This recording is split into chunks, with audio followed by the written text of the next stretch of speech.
సొంతిల్లు ప్రతి ఒక్కరి కల. హైదరాబాద్ లాంటి మహానగరంలో ఓ సొంతిల్లు కొనుక్కోవాలని ప్రతి ఒక్కరి ఆశ. అలాంటి వారి ఆశలని ఆసరాగా చేసుకొని కొందరు మోసాలకు పాల్పడుతున్నారు. తక్కువ ధరకే ఫ్లాట్స్ అంటూ ప్రకటనలతో మోసగిస్తున్నారు. తాజాగా భాగ్యనగరంలో మరో భారీ ప్రీలాంచ్ ఆఫర్ మోసం వెలుగు చూసింది. భారతీయ లేక్ వ్యూ పేరుతో భారీ మోసానికి పాల్పడ్డారు.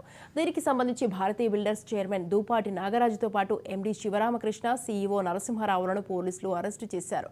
కొంపల్లిలోని భారతీయ లేక్ వ్యూ ప్రీలాంచ్ పేరుతో అతి తక్కువ ధరకే ఫ్లాట్స్ అంటూ దాదాపు 350 మంది నుంచి 80 కోట్ల రూపాయలు వసూలు చేసినట్లు గుర్తించారు. డబ్బులు వసూలు చేసి కూడా నిర్మాణాలు చేపట్టకపోవడంతో బాధితులు సైబరాబాద్ పోలీసులకు ఫిర్యాదు చేశారు.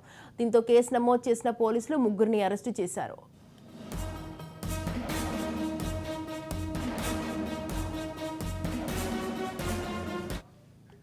కాగా మేడ్చల్ జిల్లా కొంపల్లిలోని భారతీయ లేక్ వ్యూ పేరుతో ఓ ప్రాజెక్టును చేపట్టి ఫ్రీలాంచ్ ఆఫర్ పేరుతో తక్కువ ధరకే ఫ్లాట్స్ అంటూ ప్రచారం చేశారు. తమ సంస్థ 6.23 ఎకరాల్లో నిర్మాణం చేపడుతుందని, చదరపు అడుగు 3,200కే అంటూ నమ్మబలికారు. ఆకర్షణీయమైన ధరలకే ఫ్లాట్స్ ఇస్తామని రంగురంగుల బ్రోచర్లు పంపిణీ చేశారు. ఇక కొంపల్లిలోని వెంచర్ సైట్తో పాటు మాదాపూర్లోని కార్యాలయాల్లో కస్టమర్లతో సమావేశాలు నిర్వహించారు. వీరి మాటలు నమ్మి దాదాపు 350 మంది డబ్బులు చెల్లించారు.